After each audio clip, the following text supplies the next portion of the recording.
ప్రేమికుల రోజునే దారుణాలు. కారులోనే ప్రియురాలిని కాల్చి చంపిన ప్రియుడు. ఆపై తాను సూసైడ్. నోయిడాలో ఘటన.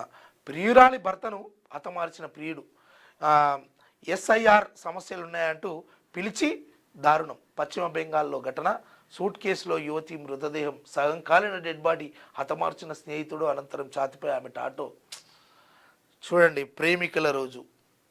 ప్రేమికుల రోజు స్పెషల్ అంటూ ఒక కలవాలే 100% ఈరోజు మనం కలవాలే, ఏదో ఫోటో తీసుకోవాలి, ఎక్కడో గడపాలి అన్న ఒక నిబంధనను ఇది ఒక యుద్ధం ప్రతిపాదికగా ఆ ప్రేమికుల మధ్య కొనసాగుతూ ఉంది.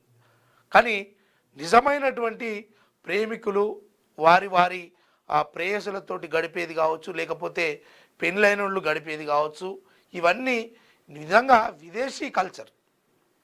ఇతర దేశాల నుంచి ఏదైతే ఈ సంస్కృతి ఉందో ఇది హైదరాబాద్ నడిబొడ్డున విచ్చలవిడిగా కొనసాగుతుంది. దీని పట్ల అసలు ఏ సంఘాలు మాట్లాడాయి, ఏ చర్యలు ఉండయి, మొత్తానికైతే విచ్చలవిడిగా కొనసాగుతూ ఉన్నది.